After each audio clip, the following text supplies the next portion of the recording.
આ શ્રી મોક્ષ માર્ગ પ્રકાશક ગ્રંથ છે.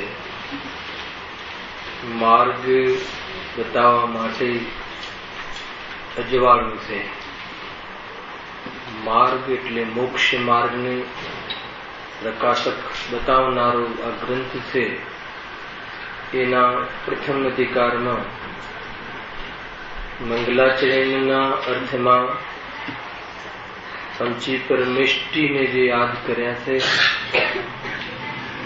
એમના સ્વરૂપની ચર્ચા, એમનાથી પ્રયોજનની સિદ્ધિ આદિ ટોપિકની ચર્ચા પૂર્ણ થયા પછી મંગલાચરણ કરવાનું કારણ એ ટોપિકની ચર્ચા ચાલે છે.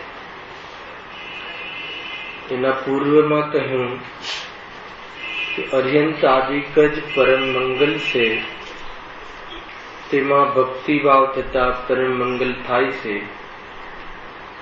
કારણ મંગ એટલે સુખ, તેને લાતી એટલે આપે, અથવા મમ એટલે પાપ, તેને ઘાલયતી એટલે ગાળે, તેનું નામ મંગલ છે. 5 પદમાં બિરાજમાન પવિત્ર આત્માઓ મંગલ છે. સ્વયમે મિથ્યાત્વ આદિ પાપનો પર્યાયનો ભાવ કર્યો છે અને સર્વ જીવોને તેવા પાપના ગાળવામાં નિમિત્ત બને છે. અને સમ્યક દર્શન જ્ઞાન ચારિત્ર રૂપી વિતરાગ વિજ્ઞાન રાગ રહિત દિશા અર્થાત જ્ઞાનમયી દિશા, નિરાકુલ દિશા પ્રાપ્ત કરાવવામાં નિમિત્ત બને છે. એવા અર્યંત આદિકને મંગલાચરણમાં નમસ્કાર કરવામાં આવે છે. તો આવું મંગલાચરણ કરવા પાછળનું શું કારણ છે? કે જે પાપને ગલાવે અને શાને લાવે છે? પવિત્રતાને લાવે, સુખને લાવે. સુખને લાવે અર્થાત તો એમાં નિમિત્ત બને. સ્વયં એવા કાર્ય કર્યા છે, અન્ય જીવોને તે કાર્યમાં નિમિત્ત બને છે. તેમને આ ગ્રંથના પ્રારંભમાં મંગલાચરણમાં યાદ કરવામાં આવે છે. એનું કારણ શું કારણ છે એની ચર્ચા આપણે થઈ રહી છે. કરીબ પ્રથમ ચરણ તો એનું પૂરું થયું હતું, છતાં સામાન્ય ચર્ચા. અહીં કોઈ પ્રશ્ન કરે કે પ્રથમ ગ્રંથની શરૂઆતમાં મંગળ કર્યું તેનું શું કારણ, તેનું સમાધાન. સુખપૂર્વક ગ્રંથની સમાપ્તિ થાય, પાપના ઉદયથી કોઈ વિઘ્ન ન થાય, એ હેતુથી અહીં પ્રથમ મંગળ કર્યું છે. સામાન્ય અહીંયા બતાવ્યું કે ભાઈ સુખપૂર્વક નિર્વિઘ્ન ગ્રંથની સમાપ્તિ થાય, મંગલાચરણ કરવા પાછળનો સામાન્ય ઉદ્દેશ. તથાપિ જનસામાન્યનો ઉપયોગ બહોત વિચલિત થતો હોવાના કારણે એવા પવિત્ર મહાત્માઓને યાદ કરતા જીવ સ્વયં સાવચેતી કરીને ઉપયોગ અન્ય પરિણામોથી નિવૃત્ત કરી અને ત્યાં લગાવે છે. એવું સામાન્ય લાભ પણ અહીંયા બતાવવામાં આવે છે. આગળ જેને કહે છે થઈ ગયું છે, સામાન્ય આપણે એની ચર્ચા કરીશું કે અન્ય મતિ એ પ્રમાણે મંગળ કરતા નથી, છતાં તેમને પણ ગ્રંથની સમાપ્તા તથા વિઘ્નનો નાશ થતો જોવામાં આવે છે. તેનું શું કારણ? તમે જે પંચ પરમેષ્ટિને યાદ કરવાનું મંગલાચરણ, એ સિવાય કોઈને યાદ કરવું અને અન્ય કોઈ સ્મરણ કરે છે ને. અમુક લોકો જે અન્ય મતિના જીવો છે તે કોઈ પણ કાર્ય કરવામાં પોતાના જે ઈષ્ટ દેવ હોય, જે માતા આદિ હોય, જે પણ એમને યાદ કરે છે, તો કાર્ય પણ મંગલ છે અને નિમિત્ત પણ મંગલ છે. તો અહીંયા તો એમ કહે છે કે આજે તમે મંગલ કહો છો એવું મંગલ તો અન્ય મતિ વાળા તો યાદ જ કરતા નથી, હે ને. તો પણ એમના ગ્રંથ આદિ પૂરા થતા જોવામાં આવે છે. ત્યાં પંડિતજી તર્ક બતાવે છે કે આ મંગલાચરણ અગર એ લોકો ત્યાં કરવામાં આવે તો એમનું જે કાર્ય છે સંપન્ન જ ન થાય. કેમ? એનું લોજિક આપ્યું છે. કેમ કે અન્ય મતિની ગ્રંથ રચના મોહના તીવ્ર ઉદય વડે મિથ્યાત્વ કસાય ભાવોને પોષતા વિપરીત અર્થનું નિરૂપણ કરે છે. એક વિતરાગ વાણી સિવાય, એક વિતરાગી શાસ્ત્ર સિવાય જેટલા પણ બહારમાં શાસ્ત્રના નામે જે શાસ્ત્ર રૂપે રચના થાય છે એને કોઈ આપણા શાસ્ત્ર ને એમના શાસ્ત્ર એમ નહીં, વિતરાગી શાસ્ત્ર. એને વિતરાગી શાસ્ત્ર કોઈ સંપ્રદાય ખડો કરવાની વાત નથી. વિશ્વની અંદર જે વિતરાગ હોય છે, અર્થાત જેને રાગ તૂટી ગયું છે, એના જ કથન સત્ય હોય છે. એ સિવાય અન્ય કથન, અન્ય શાસ્ત્ર તો કહે છે કે વિષય કસાય, યુદ્ધ આદિ વસ્તુથી વિપરીત જેને ચર્ચા અર્થાત તો એનું લખાણ કરવું છે, એ અર્થાત તો એવા શાસ્ત્રો જેને રચવા છે, અહીંયા એમ કહ્યું પોષતા વિપરીત અર્થનું નિરૂપણ કરે છે. કહ્યું ને, મોહના તીવ્ર ઉદય વડે મિથ્યાત્વ કસાય ભાવોને પોષતા, અર્થાત તો વિપરીત સ્વરૂપને પોષણ કરાવવા વાળા. અને દરેક શાસ્ત્ર કહેવાય તમે આમ કરો તો આમ થશે, અને તમે આમ આ રીતે કઈ ભોગ લો તો તમને બહારમાં સુખ મળશે, કોઈ જીવને બલિ ચડાવો તો તમને સુખ મળશે, કોઈને દુઃખી કરીને તમને સુખ મળશે. એવી જાતિની ચર્ચાઓ અનેક જે શાસ્ત્રોમાં લખવામાં આવે છે અન્યમતીના, તે મિથ્યાત્વ અને કસાય એને વિશેષ વિશેષ રાગ આદિ, એને કે હે અર્જુન યુદ્ધ કર, તારું કર્તવ્ય છે, એવી જાતિના અનેક પ્રકારના યુદ્ધના મતલબ યુદ્ધ આદિ જે દ્વેષના પ્રસંગો છે એને પોષવાના, અર્થાત રાગ આદિના વિષય કસાયના ભોગ આદિના પરિણામ પોષવાના, એવા અનેક પ્રકારના વિપરીત અર્થનું નિરૂપણ કરે છે. અન્યમતીના ગ્રંથનું સ્વરૂપ બતાવ્યું.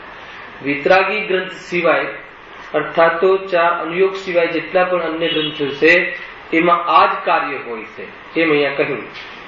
માટે તેની નિર્વિઘ્ન સમાપ્તા તો એ પ્રમાણે મંગળ કર્યા વિનાશ થાય. એની સમાપ્તિમાં જો કોઈ વિતરાગી દેવને યાદ કરે તો એ ભાવ જ ન આવે તો ગ્રંથ જ ન બને. સામાન્ય બહુ લોજિક એકદમ સરળ જીવને ખ્યાલ આવે. કારણ જો એ પ્રમાણે મંગળ વડે મોહ મંદ થઈ જાય તો તેમનાથી એવું વિપરીત કાર્ય કેમ બને? જો અહીંયા ભગવાન મહાવીરને યાદ કરે, નગ્ન દિગંબર મુનિરાજને યાદ કરે, ગુરુદેવને યાદ કરે, એક દ્રવ્ય બીજા દ્રવ્યનું કરે જ નહીં, પુણ્યથી ધર્મ થાય જ નહીં. જેમના 45 વર્ષ એક જ વાક્ય મુખ્ય રહ્યું કે પુણ્ય હોય પણ પુણ્યથી ધર્મ ન થાય. હવે પેલાને બતાવવું હોય પુણ્ય કે તું બહુ પુણ્ય કરીશ તો તને ધન મળશે ને આ મળશે, અને અહીંયા આપણા ગુરુવર કહે કે પુણ્યથી તો ધન મળે પણ આત્માનું સુખ ન મળે. અને એવી જાતિનું જે મૂળ સિદ્ધાંત હોય એવા ગુરુવરોને યાદ કરે, મંગલાચરણમાં એવા વ્યક્તિઓને યાદ કરે તો કહે છે કે એનો મોહ મંદ થઈ જાય. અને મોહ મંદ થઈ જાય તો એના ગ્રંથમાં તો એ કાર્ય ન થતું જોવામાં આવે, પૂર્ણાહતિ ન થાય એમ કહે છે. તો એ વિપરીત કાર્ય કેમ બને? પછી પોતાની વાત કરે છે, પણ અમે આ ગ્રંથ રચીએ છીએ તેમાં મોહની મનતા વડે વિતરાગ તત્વ વિજ્ઞાનને પોષણ કરવા વાળા અર્થોનું નિરૂપણ કરીશું. એક પ્રકારથી આપણને ઇન્ડિકેશન આપ્યું કે અમે અહીંયા શું બતાવવા વાળા છીએ. અમે એવા તત્વ બતાવીશું કે જે શું કહે છે, તત્વ વિજ્ઞાનને પોષણ કરવા વાળા અર્થોનું નિરૂપણ કરીશું. તત્વ વિજ્ઞાનનું પોષણ થાય, આત્માનું પોષણ થાય, આત્મજ્ઞાન થાય, આત્મ જાગૃતિ થાય. એને એમણે કહ્યું ને પરિચિનમાં કે મતલબ કે પોતાના સ્વભાવનો અભાવ અને પર સંબંધીનો સદભાવ એ સમ્યક્ત્વથી વિરોધી ભાવ, એવા ભાવનો અભાવ કરવાનો ભાવ અમે બતાવીશું. એને મિથ્યાત્વથી જે જુદો ભાવ છે, સમ્યક્ત્વ ભાવ છે, પોતાનો નિજ ભાવ છે, તારી નિજ શક્તિ છે, એ મોહની મનતાના કાળમાં એની વિશેષ વાત થવી સંભવ છે. મોહ જેનો તીવ્ર હોય એ કેવી રીતે કહે કે એક દ્રવ્ય બીજા દ્રવ્યનું ન કરે? એને મોહ તીવ્ર હોય એ થોડી એમ કહે કે ભાઈ મારાથી લાભ નહીં થાય, હું ગુરુ છું પણ મારાથી લાભ ન થાય. એવો તીવ્ર મોહી કોઈ ગુરુ હોય તો બતાવી જ ન શકે. પણ અહીંયા તો પંડિતજી કહે છે કે મોહની મનતામાં અમારે તમને જે વાત કરવી છે ત્યાં મોહ મંદ પડ્યો હોય, કસાયો મંદ પડી હોય, કોઈ વિશેષ પ્રકારની વિશુદ્ધિ જાગૃત થઈ હોય, અમને પણ વિતરાગ પદ્ધતિ ગમી હોય, વિતરાગતા સુખરૂપ છે એવું ભાષિત થયું છે, એટલે અમે રાગ રહિત વાતો, તત્વ વિજ્ઞાન, સાત તત્વ અને સાત તત્વમાં છીપી હુઈ જ્ઞાન જ્યોતિ, નવ પદાર્થ અને જેની પર્યાયમાં અનંત પદાર્થ ઝલકે એવું જ્ઞાન, એ જ્ઞાન જ્ઞાનથી અભિન્ન તું સર્વોપરી આત્મ પ્રધાન વિશ્વનું મુખ્ય તત્વ એવું જયારે અમારે તમને બતાવવું છે કે દરેક દ્રવ્ય સ્વતંત્ર, દરેક દ્રવ્ય દરેક જીવ ભગવાન બનવાને સમર્થ, આત્મા પરમાત્મા બની શકે, પરમાત્મા એ ઉત્કૃષ્ટ પાત્ર છે, એવી જાતિની જે અમારે વાતો બતાવી છે એ વાતો તો કે મોહ મંદ હોય તો જ બતાવી શકાય. તીવ્ર મોહ વાળો જીવ કઈ રીતે બતાવી શકે? જે ધનનો લાલચુ જીવ હોય એ કઈ રીતે કહી શકે? જે દાનનો લાલચુ જીવ હોય કઈ રીતે કહી શકે કે ધૂળ છે, દાન કરવાથી ધર્મ ના થાય? એ દાનનો લાલચુ જીવ કઈ રીતે કહી શકે? તો કે એ ન કહી શકે. તો જેનો મોહમંદ પડ્યું છે એ જ આવી વાત કરી શકે. એમ બહુ ઊંચી વાત છે ભાઈ. જો પણ અમે આ ગ્રંથ રચીએ છીએ તેમાં મોહની મનતા વડે વિતરાગ તત્વ વિજ્ઞાનને પોષણ કરવા વાળા અર્થોનું પ્રરૂપણ કરીશું. તેથી તેની નિર્વિઘ્ન સમાપ્તા તો એ પ્રમાણે મંગળ કરવાથી જ થાય. એ પ્રમાણે મંગળ કરવાથી એટલે પંચ પરમેષ્ટિઓને યાદ કરવાથી જ સમાપ્તિ થાય. સમાપ્તિનો એટલો નહીં સમજો કે ગ્રંથ પૂરો કરવાની વાત છે. અમારે જે વાત કહેવી છે એ વિતરાગીઓને યાદ કરવાથી મોહમંદ પડે, અને મંદ પડે એટલે સત્ય વાત કહી શકીએ. મૂળ વાત આ છે. માત્ર કોઈ કાગળથી ગ્રંથ પૂરા થવા અને સબ્જેક્ટ પૂરો થવો એટલું જ માત્ર પ્રયોજન નથી. એમાં જે વાત કહેવી છે સત્ય વાત, પૂર્ણ વાત, પૂર્ણની વાત, એ વાત એકમાત્ર વિતરાગીઓને એ પ્રમાણે મંગળ કરવાથી, એટલે એમને યાદ કરવાથી, એમના સ્વરૂપ સમજવાથી, એમના જીવનને યાદ રાખવાથી, એમના પૂર્વભવોનું જ્ઞાન કરવાથી અને એમના સ્વરૂપનું ચિંતન કરવાથી ખ્યાલ આવે છે કે કેવી જાતે એ જીવ બહારના પદાર્થોથી, નિમિત્તોથી નિવૃત્ત થઈ અને કર્મથી નિવૃત્ત થઈ, પોતાની કસાયથી નિવૃત્ત થઈ અને સ્વભાવમાં પ્રવૃત્ત થયા, એ ખ્યાલ આવે છે. અને ત્યારે જ અમે આ વાત લખી શકીએ એમ અહીંયા કહેવું છે. પ્રભુને યાદ કરવાથી મોહમંદ પડે છે. એને લાસ્ટ ટાઈમ બી કહ્યું હતું, મોહમંદ વાળા જીવો પ્રભુના શરણમાં દેખાય છે. બે વાત કહી છે ને, બંને પૂરક વાત છે. એને કોઈ કથનની અર્થાત તો નિમિત્તની પ્રધાનતાથી કથન છે. અને એમ કહ્યું કે ભાઈ મોહમંદ પડે તો પ્રભુ પાસે દેખાય છે, તો નિમિત્તો આધીન કથન છે. એને એ રીતે બંને નિમિત્તની પ્રધાનતાથી કથન છે. ભગવાનને યાદ કરીએ તો મોહમંદ થાય છે. એને એ પણ મોહમંદ તો સ્વયંથી થાય છે. એ યાદ રાખવું, ઉપાદાન તો ક્યારે ભૂલવા જેવું નથી. એમ કહે છે. જો તત્વ વિજ્ઞાનને પોષણ કરવા વાળા અર્થોનું પ્રરૂપણ કરીશું. તેથી તેની નિર્વિઘ્ન સમાપ્તા તો એ પ્રમાણે મંગળ કરવાથી જ થાય. એ પ્રમાણે એટલે આગળ જે મંગલાચરણની વાત અમે અત્યાર સુધી કરી છે એને કયા પ્રમાણે? મંગ એટલે સુખને લાવે, સુખ અને લાતી, મંગલ એટલે લાતી, મમ એટલે પાપ, ગલ એટલે ઘર્યાતી, પાપને ગાળે અને સુખને લાવે એવું પ્રયોજન. એ મંગલ કોણ છે? આવા મંગલ અર્યંતાદિક જે સ્વયં મંગલ છે એમને યાદ કરવાથી, અર્થાત તો એમના સ્વરૂપને જાણવાથી, અને એમના સ્વરૂપને જાણી અને તો જ અમારા પરિણામોમાં આ પ્રમાણે લખવાનો ભાવ આવે છે. સામાન્ય નિમિત્તિક વાત છે. મંગળ કરવાથી જ થાય. જો એમ મંગળ ન કરવામાં આવે તો મોહનું તીવ્રપણું રહે. તેથી આવું ઉત્તમ કાર્ય કેમ બને? હે ને? સમજો, ગજબ વાત છે. મંગળ કરવામાં ન આવે તો આવું કાર્ય ન બને. મંગળ એટલે કઈ બોલવાની વાત નથી. એમને સ્મરણ કરવાથી, એમની શ્રદ્ધા કરવાથી, એમનો આદર કરવાથી. મંગળનો અર્થ માત્ર જેમ આપણે પ્રવચન કરતા પહેલા બોલી જઈએ છીએ ને એટલું માત્ર મંગલાચરણની વાત નથી. મંગલાચરણનું ભાવવાચન એ છે કે એમના પ્રત્યે અપૂર્વ શ્રદ્ધા, અર્થાત તો વિશ્વમાં આના સિવાય ઉત્કૃષ્ટ પાત્ર જ નથી કે જેને બહારના પદાર્થો સાથે સંબંધ તૂટી ગયા છે. અને એવા સિદ્ધ ભગવંતોને તો બહારના પદાર્થો નિમિત્ત તરીકે પણ ઉપલબ્ધ નથી. અને અર્યંતાદિને તો બહારના પદાર્થો સમૂષણ આદિ હોવા છતાં એમાં મોહનું મિલન નથી. મુનિરાજોને બહારમાં શરીર આદિ અને થોડા ક્રિયાઓનો વિકલ્પ હોવા છતાં એ સંબંધિત પ્રચુરતા નથી, વિકલ્પ નથી. અને અનંત જ્ઞાનીઓને એ સંબંધી સ્વામિત્વ નથી. એવી જાતિના મહાત્માઓનું જે શ્રદ્ધાન, અને આ જ માર્ગ છે એવું શ્રદ્ધાન, એવા શ્રદ્ધાન પૂર્વક હૃદય છલોછલ હોય, એવા શ્રદ્ધાન પૂર્વક પરિણમનમાં વિશેષતા હોય એવા જીવો, એવા મહાત્માઓને કોઈ બી આવા જે વિશેષ પ્રવચનાદિ કરવા સંબંધી, અર્થાત સાંભળવા સંબંધી અથવા ગ્રંથ લખવા સંબંધી એવું મહાન કાર્ય કરવાના કાલમાં એવા હૃદયમાં બિરાજમાન એવા અર્યંતાદિને યાદ કરે છે.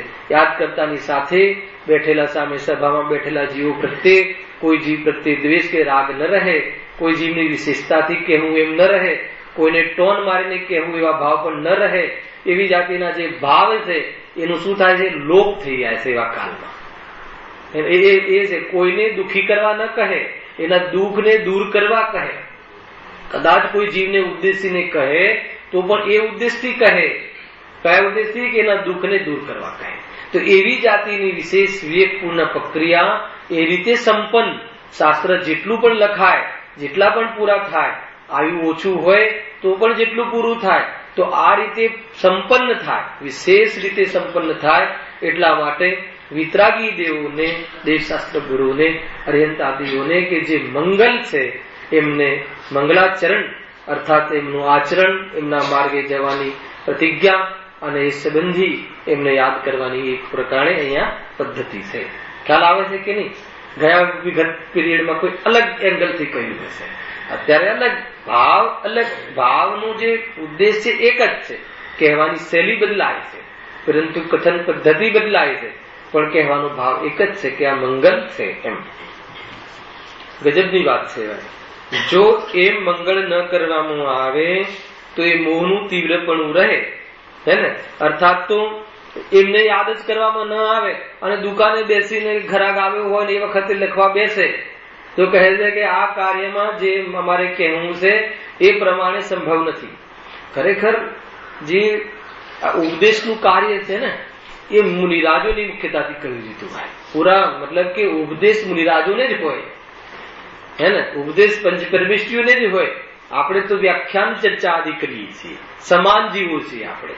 કેમ કે એ સ્વયં નિવૃત્ત છે અને વિશેષ વિતરાગતા પ્રગટ થઈ છે, હે ને? અહીંયાથી હું તમને કહું કે ભાઈ ધંધામાં તો સુખ નથી અને હું જ સવારે તમને એક બીજું આમંત્રણ પત્ર આપું કે કાલના મારી ફેક્ટરીના ઓપનિંગમાં આવજો. હાલ આવે કે નહીં? બને છે કે નહીં?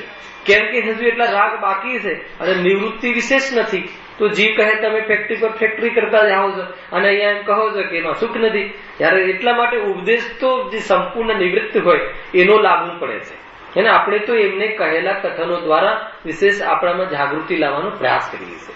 આપણે બધા એક જ માર્ગમાં સાથે ચાલવા જઈ રહ્યા છીએ. એટલા માટે આ શ્રીમદ રાજચંદ્રએ કહ્યું, એને સ્વયં માટે કહ્યું, આ કાલે મને વિશેષ નિવૃત્તિ નથી, હે ને? તથાપી આત્માનો અનુભવ વિશેષ છે, સ્વીકાર કરે છે. માર્ગ તો આ જ છે, છતાં એટલા વિકલ્પો રહે છે, એને એટલે ઉપદેશ આદિ કહેવા ને યોગ્ય પરિણામ નથી.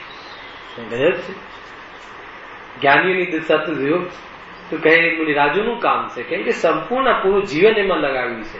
તો ત્યારે ક્યારેક કોઈ વિશેષ પરિણામ આવી અને એટલે તો લખાવી જાતો એમની તો વાતો છે. આ તો અનેક ગ્રંથોમાંથી નિચોડ કાઢીને અહીંયા સંકલન કર્યું છે, એ રીતે અહીંયા કહ્યું છે. છતાં બી દ્રઢતા છે, જ્ઞાની ધર્માત્મા છે પંડિતજી, કે દ્રઢતા છે, આગળ સાર્થકતા પુરવાર કરશે ગ્રંથની પ્રમાણિકતા આવી. વિશેષ વાતો આવવા વાળી છે.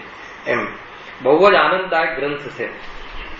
જો કેમ કે આનંદદાયક સ્વરૂપની વાત કરી છે એટલે એમ મોહનું તીવ્રપણું રહે અને તેથી આવું ઉત્તમ કાર્ય કેમ બને ન બને.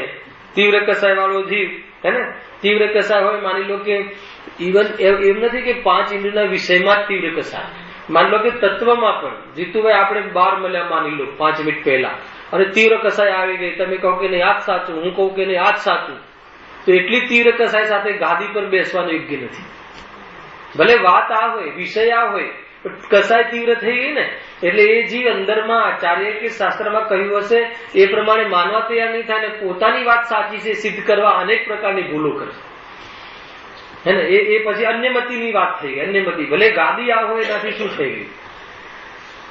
એટલે ગુરુદેવે સાવકાચારમાં એમ કહ્યું, એને કસાયનો આત્મામાં ત્રણેકાળે અભાવ છે, આત્મા કસાય કરી જ ના શકે એવા કથન કહેવા વાળા ગુરુદેવ સાવકાચારમાં સાવક ધર્મ પ્રકાશમાં પ્રથમ કથન કહ્યું કે આત્માની વાત જાણતો હોય, 7 તત્વ સંબંધી જ્ઞાન હોય અને એને તીવ્ર કસાય હોય એમ બને જ નહીં. ગજબની વાત છે. એને અભક્ષ પદાર્થ ખાવાનો ભાવ આવે એમ બને જ નહીં. કાં તો એને 7 તત્વ સંબંધી ઓગે સાંભળી છે, હે ને? તો એને એ સંબંધી ખ્યાલ નથી. એને જ્ઞાની ધર્માત્માને જે એકદમ શુદ્ધ ભોજનમાં દૂધી અર્થાત લોકી જે કહેવાય અને મતલબ સૌથી ભક્ષ પદાર્થ છે, યોગ્ય પદાર્થ છે ભોજનનો. તથાપી જેટલી હાનિ છે એટલી તો છે જ, છતાં પણ દૂધી જેવો પદાર્થ ભક્ષણ કરવાના કાલમાં શ્રીમદજીના આંખમાંથી આંસુ વહે, વિચાર તો કરો. સોયની એક નોક પર હે ને અનંત મતલબ અસંખ્યાત નિગોદના શરીર અને એક શરીરમાં એટલા અનંત જીવ કે જે ત્રણેય કાળના સિદ્ધોનો સરવાળો મારીએ તો અનંતવા ભાગે થાય. એટલે એક શરીરના આનંદ જીવ ત્રણ કાળ મળીને ક્યારે પણ એટલા જીવ મોક્ષે નહીં જાય. સમજો જીવ રાશિ. અને એવા આખો બટાકાનો પિંડ પોતાની ભૂખને પોષવા અથવા જીભની લાલસાને પોષવા બટાકા વગર તો ચાલે જ નહીં. રાત્રિ ભોજનનો ત્યાગ કરી દઈએ એને એવા જીવો મળે ને ક્યારેક શું કરે સંયોગ પરિણામ આવી જાય મળી જાય. એટલે એને એમ કે ભાઈ બટાકા તો જોઈએ એટલે ખ્યાલ છે કે એમાં શું છે. ગુરુદેવ કે એમાં તારા ભવિષ્યકાળના માતા પિતા છે, ભાવિ તીર્થંકરો એમાં બેઠેલા જીવ છે, ચૈતન્ય પદાર્થ છે. ગજબ છે. એક ક્ષણ માત્ર જીભની લાલસા પોષવા માટે એને જલથી પણ જીવન ચાલે છે. ઘણી એવી શુદ્ધ પદાર્થો છે કે જેનાથી બાહ્યમાં નિમિત્ત તરીકે જીવનને ચાલવા યોગ્ય પદાર્થો છે. એ અહીંયા કહે છે. એ ગજબની વાત છે. એમ તો કે એટલી કસાયની તીવ્રતા હોય એને તો એ આ વાત ગમે નહીં. હવે અહીંયા કોઈ જીવને એમ કહે કે ભાઈ કોને જોયા છે, એમાં શું થઈ ગયું, તમે તો જડની ક્રિયામાં ઘટાડી દો ને. એને કોઈ જીવને એવું લાગે અહીંયા એમ નથી. અને વિતરાગતા અને ચરણાની યોગ જેને ન ગમે એને વિતરાગ્યું કઈ રીતે ગમે. એટલી તીવ્ર કસાયમાં કે છે કે આવા કામ સાંભળવાના, સંભળાવવાના, શાસ્ત્ર લખવાના સંપન્ન ન થાય.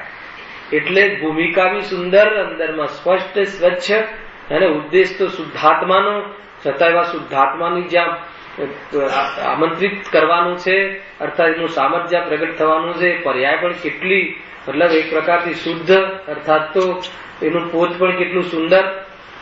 એવો જીવ આ સહેલીમાં, આ શાસ્ત્ર સભામાં એને સફળ થાય છે. હલાવે કે નહીં, સફળ થાય છે એટલે ધારણ કરી શકે છે વાતને કે નહીં, વાત તો વાત શક્તિ છે. પોતાને ચાલતું નથી અને આ બધું કરું છું એ તો કે મારો મોહ છે, તીવ્ર મોહ છે. તત્ક્ષણ એને મોહ અંદરમાં મતલબ એ ઠંડુ પડી જાય, અર્થાત તો મંદ પડી જાય. ગજબ છે ભાઈ. એને એમ છે નહીં, આત્મા એમ એટલું સસ્તું નથી. પર્યાયમાં પ્રભુતા, એને હમણાં કહ્યું ને, એક શરીરમાં આનંદ જીવ, મતલબ 100ની નોટ પર અસંખ્યાત શરીર. એને આગળ ઘણું બધું છે, પૂલવી ને આ તેને સામાન્ય કહું, અસંખ્યાત શરીર એ નિગોદના, એમાં એક શરીર લઈ લો, એમાં અનંત જીવ, એનો અનંતવો ભાગ કરો. એટલા જીવ ત્રણેય કાળના સિદ્ધની રાશિ, છતાં બી અનંત.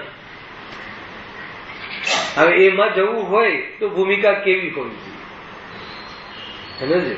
ડરાવવાની વાત નથી, સાવધાનીની વાત છે, પુરુષાર્થ કરવાની વાત છે. કોઈ ડરાવવાની વાત તો જૈનધર્મમાં છે જ નહીં. એ તો ગાદીને યોગ્ય જીવ જ નથી. કહે કે કેટલી સાવધાની, એમ કેમ કે સીએ બનવું છે, પહેલા તો હતું, હવે તો ખબર નહીં કે 2% રિઝલ્ટ આવે. તો ડરાવા કહે છે કે તારે કેટલો પુરુષાર્થ કરવો પડશે, એ માટે કહે. પુરુષાર્થ કેટલો કરવો બરાબર ધ્યાન રાખજે, ખાલી 2% રિઝલ્ટ આવે છે. લાઈન છોડવાની વાત નથી, વિશેષ સાવધાન થવાની વાત છે. બહુ સુંદર વાત છે ભાઈ. અહીંયા પંડિતજીનું એટલું મૌલિક ચિંતન છે, સરળતાથી કહે છે કે ભાઈ પોતાની વાત કરે છે કે મને એટલો જો અમારો તીવ્ર મોહ હોય તો આ વાત સિદ્ધ જ ના થાય. ઉત્તમ કાર્ય કેમ બને? ઉત્કૃષ્ટ કાર્ય છે. જીનવાણી વાંચવી, વંચાવી, પ્રભાવના કરવી અને એ માર્ગે ચાલવું અને ચાલી અને જીન બની જવું એ એટલું ઉત્કૃષ્ટ કાર્ય છે કે એ સિવાય બીજું કોઈ કાર્ય જ નથી. જીન બની જવું એ તો ઉત્કૃષ્ટ કાર્ય છે. અને જીનમાં જે જીન બનવામાં, જીનેન્દ્ર બનવામાં, જીનવેલ બનવામાં, જીતેન્દ્રિય બનવામાં જે નિમિત્ત છે એવી જીનવાણી, એની પ્રભાવના એ સૌથી ઉત્કૃષ્ટ કાર્ય, લૌકિકમાં બહારમાં ઉત્કૃષ્ટ કાર્ય. તો કે એવા ઉત્તમ કાર્યને પૂરું થવામાં પ્રભુ આ અર્થાત તો એમને મંગલાચરણ રૂપે યાદ કરવાની પદ્ધતિ છે, એમ અહીંયા કહ્યું. આગળ પ્રશ્ન કરે છે. જો આ પ્રશ્ન આપણે ગયા વખતે છોડ્યો હતો, કઈ વાંધો નહીં. એ વાત તો ખરી, તમે જે કહો છો એ વાત તો અમને સમજમાં આવે છે, પરંતુ આ પ્રમાણે મંગળ ન કરનારને પણ સુખ જોવામાં આવે છે, પાપનો ઉદય દેખાતો નથી. અને કોઈ એવું મંગળ કરનારને પણ સુખ દેખવામાં આવતું નથી, પરંતુ પાપનો ઉદય દેખાય છે. માટે તેમાં પૂર્વોક્ત મંગલપણું કેવી રીતે બને? પૂર્વોક્ત મંગલપણું કેવી રીતે બને એ પ્રશ્ન છે. પૂર્વોક્ત એટલે તમે પૂર્વમાં જે કહ્યું કે આ રીતે ઉત્તમ કાર્યમાં મંગલ બને, અમે પંચપરમેષ્ઠીને યાદ કરીએ એટલે અમારો મોહ મંદ પડે અને મોહ મંદ પડે એટલે આમાં સત્ય વાત, સંપૂર્ણ વાત અને ગ્રંથ આદિ સંપન્ન થવાનું કાર્ય સધાય એના નિમિત્ત નિમિત્તિક સંબંધમાં. તો તરત જ એનો પ્રશ્ન કરે છે કે એ વાત તમારી સાચી માની લીધી, કેમ કે તમે વિદ્વાન છો, કહો છો, અમારાથી ના નથી.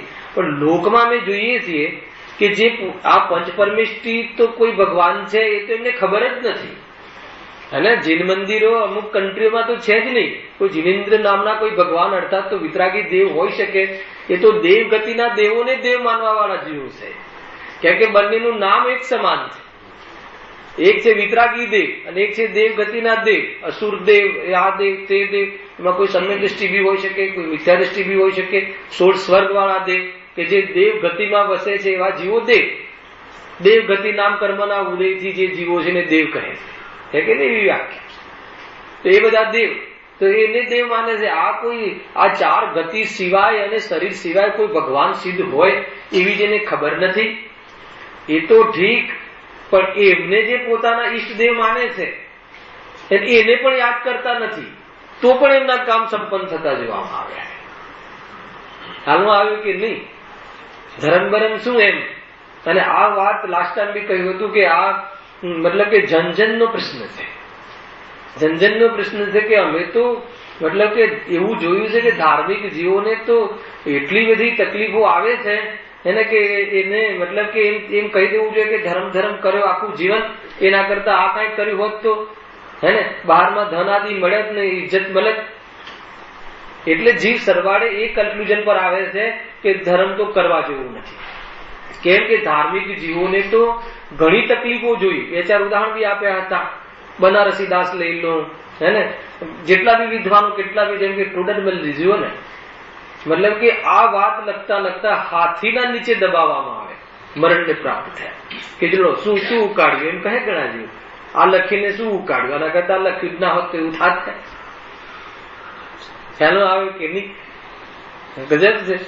તો એ કહે છે કે ધાર્મિક જીવોને તો જીવો બહારમાં કેવી જાતિની તકલીફો આવે છે. તો અમે અને જે લોકો ધાર્મિક છે નહીં, ધર્મને માનતા જ નથી, ક્યારે મંદિર આવતા નથી, ઠાઠથી રહે છે, તો મંગલ તો કરતા જ નથી. તમે જે મંગલ કહો છો પંચપરમેષ્ઠી વાળું, એ મંગલ તો એમના જીવનમાં છે જ નહીં. અને જીવનભર અયાસી રહે છે અને અયાસીમાં અનુકૂળતા મળે છે, અપરાધ પણ કરે છે તો પણ એમને કોઈ બોલતું પણ નથી. અને અહીંયા થોડુંક સામાન્ય કઈ તકલીફ આવે તો મતલબ કે સારા સારા બહારમાં એટલી પ્રતિકૂળતાઓ ધાર્મિક જીવોને જોવા મળે છે તો કે ગજબની વાત છે. ખ્યાલમાં આવ્યું કે નહીં? આખું જીવન પવિત્ર હોવા છતાં અંતમાં કેન્સર જેવો રોગ થઈ ગયો ગુરુદેવને. હાલમાં ઘણા લોકો કહે કે જો એ તો કઈ ખાતા નતા પણ કેન્સર થયું, એટલે અમે ખાઈએ તો તમને શું વાંધો છે, અને અમે આખું જીવન બધું પાન ને મસાલા ને બધું ખાઈએ છીએ તો પણ જો કઈ થયું. ઘણા લોકો અરે ધાર્મિક જીવો જીવનમાં ઘણી મતલબ કે ધાર્મિક જીવોને જીવનમાં ઘણી પ્રતિકૂળતાઓ આવે છે. તો કે પછી જે સ્વયં ધાર્મિક જીવનમાં જીવોના જીવનો પ્રતિકૂળતા આવે અને પછી અમે એમને યાદ કરીએ તો શું કામ યાદ કરીએ? કેમ કે એને યાદ નથી કરતા એવા જીવો તો ક્ષેમ કુશળ છે, મતલબ કે મજામાં રહે છે. તો અહીંયા એ પ્રશ્ન છે. તો કે પૂર્વોક્ત મંગલ પણ કેવી રીતે બને? પછી અમે કઈ રીતે માનીએ કે આ મંગલ કરવાથી બધું બરાબર સંપન્ન થાય છે, આ થાય છે, તે થાય છે? એટલે કે અમને તો આ ધર્મમાં વિશ્વાસ જ નથી. આવા જીવો પણ હોય છે. બહુ સરસ જવાબ આપે છે. બરાબર પહેલા સમજવું કે પ્રશ્ન શું છે. અને દરેકના મનમાં એમ કે જો આખું જીવન બસ મંદિર જા કર્યું, આખું જીવન આત્માની વાત સાંભળ કરી, ધ્યાન જ ના આપ્યું ધંધામાં, અને છેલ્લે છોકરાઓ ભિખારી થઈ ગયા. કે છે કે નથી કે મતલબ ઓફિસે જતા જ નથી, આખો દિવસ શાસ્ત્ર વાંચે છે અને સાંભળે છે, સંભળાવે છે, કરે છે, અને જુઓ ત્યાં બધું લૂંટાય ગયું. સીધું આની સાથે જ જોડે છે. તો આખિરકાર એટલે લૂંટાઈ ગયું એમ કદાચિત ન કહે, પણ જો એવા જીવોના જીવનમાં કેમ તકલીફો આવે છે, મૂળ વાત તો એ યાદ. અને જે કોઈ દિવસ આત્માને તો શું કોઈ ભગવાનને યાદ જ નથી કરતો, નાસ્તિક, ભગવાન નામની કોઈ ચીજ જ નથી એમ માને છે. અને કે એના જીવનનું જીવો બધું હરું ભર્યું છે, એનું સંસારમાં લીલા લહેર છે.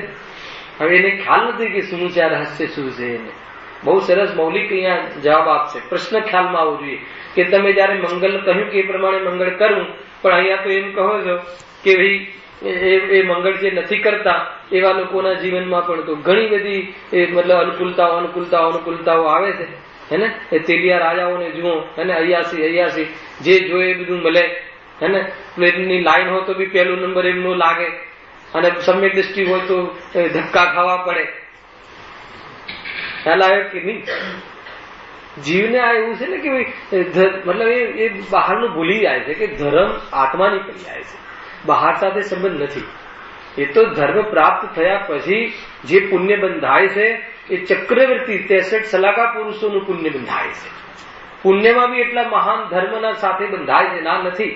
પણ ધર્મ નતો એના પૂર્વે એને જે કર્યું છે એનું શું હાલમાં આવે કે નહીં? સમ્યક દર્શન સાથે જે પુણ્ય બંધાય છે એને દુકાનો લગાવી ના પડે, એને આ દેશથી દેશાંતર કરવા મુંબઈ કમાવા ના પડે. બૈરા છોકરાઓને 20 વર્ષ છોડીને આપણે બધા વડીલો આવ્યા ને કમાવા, 20 વર્ષ સુધી લગ્ન કર્યા. એ હત પુણ્ય છે. ભલે અહીંયા આવીને અરબોપતિ થઈ ગયો, પણ સમ્યક દર્શન સાથે જે પુણ્ય પછી બંધાય છે એને એ કેવી જગ્યાએ ઉપજે છે ને એ બધી કહાની પણ આવશે આગળ જેમ જેમ આવશે. 63 સલાકા પુરુષોનું જે પુણ્ય જે છે, ઉત્કૃષ્ટ પુણ્યવાન જીવો છે, સૌથી ઉત્કૃષ્ટ પુણ્યવાન તો તીર્થંકર પરમાત્મા છે. એમને નંબરમાં ના લેવાય, તથાપી 63 સલાકામાં ગણતરી છે. હે ને ગજલ છે, ચક્રવર્તી, અર્ધચક્રવર્તી, ઘણા જીવો. આત્મદર્શન ક્યારેક થયું હોય અને પછી છૂટી પણ ગયું હોય, એવું નથી કે રહે. રાવણ આદિ એ જે આ બધા જે બહારમાં જે પદ મળ્યા ને, તો એ પદ બી કોઈ આત્મદર્શન સહિત પદ મળતા હોય છે. ભલે તો જે પદ એને યોગ્ય આત્મદર્શન વમી ગયું હોય અને જે પણ, એ બધા મોક્ષે જવા વાળા જેવું છે. ખ્યાલમાં આવ્યું એવી રીતે તો કહે કે અહીંયા તો એ વિષય નથી. ને તો અત્યારે આટલી દુનિયા જોઈ છે ને, હેને એ કુવાના દેડકા જેવું છે ને, તો એ જોવે છે કે જો અહીંયા તો આ છે અમેરિકા. મને ઘણા લોકો પ્રશ્ન પૂછે, અમેરિકા વાળા જીવો બધા કેમ આમ બધું ત્યાં સુખદ સુખ લાગે છે? એ જે સુખ માને છે હે ને, આપણામાંથી કીધું બધા ઘણા અમેરિકા જતા રહે ને, બધા ત્યાં જઈને તો હા બસ નાયરોબી થી આ ને અહીંયાથી આ ને, અને એને અહીંયા સભામાં બી આગળ બેસાડે ને, રિબિન બી એનાથી કપાવે ને, ધજા બી એમનાથી ચડાવે, અને હવે આત્માની વાત સાંભળવા વાળા તો કોઈ ક્લાસ જ નથી. ઘણા લોકોને થતું હશે. હું એટલું મૌલિક ચિંતન બતાવું છું કે જીવોને આવું થતું હશે. હવે ધર્માત્મા મતલબ બધે પૈસો જ પૂજાય છે એનું કેવું એમ છે શોર્ટકટ. હવે પૈસો તો પૈસાથી જો પૂજાતો હોય, ધર્મથી ના પૂજાતો હોય તો ધર્મ કરવો શું કરવા? અર્થાત તો ધાર્મિક જીવો દુઃખી દેખાય છે. વર્તમાનમાં ઘણું એવું બધું જોવા મળે છે. તો એનો જવાબ આપે છે બરાબર તમે સમજો ભાઈ. ઉત્તર: જીવોના સંકલેશ વિશુદ્ધ પરિણામ અનેક જાતિના છે. હે ને આગળ સંકલેશ વિશુદ્ધ અને શુદ્ધ પરિણામની આપણે પૂરી ચર્ચા આપણે કરી છે. સંકલેશ અને વિશુદ્ધ પરિણામ અનેક જાતિના છે, વિશુદ્ધિ બી અનેક જાતિની છે. તમે આમ હૃદયમાં રાખજો કે વિશુદ્ધિ જે અનેક જાતિની છે એની ચર્ચા આપણે બહુ પહેલા કરી ચુક્યા છીએ કે જે સામાન્ય વિશુદ્ધિ છે પરંપરા મોક્ષનું કારણ બનતી નથી. સમ્યક દર્શન સાહિત્ય સહિત જે વિશુદ્ધિ છે એ પરંપરા મોક્ષનું કામ બને છે. અને બાકીનું જે પુણ્ય છે એમ નથી કે કઈ આપણે સાચા દેશાસ્ત્ર ગુરુની સામે જ પુણ્ય બંધાય. પુણ્ય તો કુદેવની સામે જવા વાળાનું પણ બંધાય છે. 5 ઇન્દ્રિયોના વિષયમાં મનતા ને ત્યાં બી કરોડો આપવાનો ભાવ કસાયની મનતા વગર સંભવ નથી. તો એ જે મનતા થઈ ને એનાથી અલ્પ પુણ્ય બંધાય છે. હત પુણ્ય, નીચ પુણ્ય, અધમ પુણ્ય બંધાય છે. હાલ આવે કે નહીં? એવી જાતિના પુણ્ય બંધાય છે. તો વિશુદ્ધિમાં પણ ભેદ પડે છે. અહીંયા પણ માની લો કે અનેક પ્રકારના, જેમ કે એક એમ લઈ લો કે એકને ભોજન સમારંભમાં ધન આપવાનો ભાવ આવે છે, એક અહીંયા ને અહીંયા એકને જીનવાણીમાં ભાવ આવે છે, એકને પ્રતિમાનો ભાવ આવે છે, અને એકને પોતાના આત્મામાં સમાવાસ સંબંધી વિશુદ્ધિ વધે છે. આ બધું હોવા છતાં તો એમાં જે પોતાના સ્વરૂપના ચિંતનમાં ઠરવા વાળી જે વિશુદ્ધિ છે એ અનેક અલગ જાતિની છે. વિશુદ્ધિમાં ભેદ પડે. એને આંકડા જુએ કે 1 લાખ મૂર્તિના 51,000 જીનવાણીના 11,000 જમવાના સૌથી ઓછા છે. ધર્મ કાર્ય 11 આપી. 11 અને 1 એમ માપ નથી, વિશુદ્ધિ માપ. 11 આપવા વાળાની વિશુદ્ધિ ઓછી એવું મારે નથી કેવું. એની જે વિશુદ્ધિ તમને ભેદ બતાવે એ પ્રકારે દાન ગણે છે. પોતાનું સામર્થ્ય નથી એ વાત જુદી છે. પણ જે પણ આપવાનો ભાવ આવે એટલા જણો એટલા જીવો અહીંયા નિરાકુલતાથી ભોજન આદિ કરી અને અર્થાત વિકલ્પ એ સંબંધી મંદ પડી અને ધર્મ પ્રભાવના ધર્મ સાંભળશે. તથાપી એ કોઈ વિશુદ્ધિ નથી મારું કે નથી કહેવું. એટલે કોઈ કામથી કે આપણે ભોજનમાં પૈસા જ ના આપવાના અહીંયા આપવા એવી મારી કોઈ કોમેન્ટ્સ નથી. હું તો એ બતાવું છું કે કેવું જોવે છે, જ્યાંથી જોવે છે ત્યાંથી જોવાની વાત નથી. તો એ કહે છે કે વિશુદ્ધિ અલગ અલગ પ્રકારની હોય છે. કેમ કે કયા આધારે કહ્યું કે એના ફલમાં જે બહારમાં ઉપલબ્ધિ જોવા મળે છે એ પણ અલગ અલગ પ્રકારની છે. એક જ કુટુંબમાં જન્મવા વાળા જીવોના પણ બહારમાં ઉપલબ્ધિ અલગ અલગ પ્રકારની હોય છે. એક જ કુટુંબમાં બે દીકરા જન્મે તો એક દીકરા પ્રત્યે કોઈને પ્રેમ ના આવે અને એક દીકરા પ્રત્યે બધાને પ્રેમ આવે. આ શું એવું કેમ બન્યું? તો કે એની વિશુદ્ધિ પૂર્વમાં અલગ અલગ હતી એટલે અલગ અલગ પ્રકારની બહારમાં ઉપલબ્ધિ થતી જોવામાં આવે છે. પેલા તમે આનું લોજિક સમજજો. એને કાલે તો આપણે ચાલ્યું ને બાળ બોધ ભાગ ઘરે બાળકોનું લઈએ છીએ, ગજબનું ચાલે છે ને કે ભાઈ કે પોતાના શુભાશુભ કર્મ જે થયા છે અને એના દ્વારા બહારમાં ઉપલબ્ધિ થાય છે. સૌપ્રથમ તો નિમિત્તો પર તો દ્રષ્ટિ જ નહીં કરે. બહારમાં મને જે પ્રતિકૂળતા અનુકૂળતા જે ભાષિત થાય છે એવો યોગ મને થયો છે એ મારા શુભાશુભ કર્મનું ફલ છે, બહારના પદાર્થોની તો એ વાત જ નહીં. પછી કહે છે કે શુભાશુભ કર્મોના ફલથી બહારમાં શુભ કર્મ એટલે પુણ્ય કર્મનો ઉદય આવ્યો. એ જીવ પાપાત્મા પણ બની શકે છે, પુણ્યાત્મા બી બની શકે છે અને ધર્માત્મા બી બની શકે છે. પુણ્યના ઉદય વાળો જીવ અર્થાત પાપના ઉદય વાળો જીવ જે દરિદ્ર છે, શરીરમાં રોગ છે, કોઈ પૂછતું નથી, હે બુદ્ધિ પણ થોડી મંદ પડે છે, બહારમાં એટલા એવી જાતિની મતલબ કે એને યોગ નથી મળતો, એ જીવ પણ વર્તમાનમાં એવા એ પૂર્વના કારણે આ બધી ઉપલબ્ધિ થઈ. વર્તમાનમાં પુણ્ય ભાવ પણ કરી શકે છે, પાપ ભાવ બી કરી શકે છે અને બંનેને રહિત થઈને ધર્મ ભાવ બી કરી શકે છે.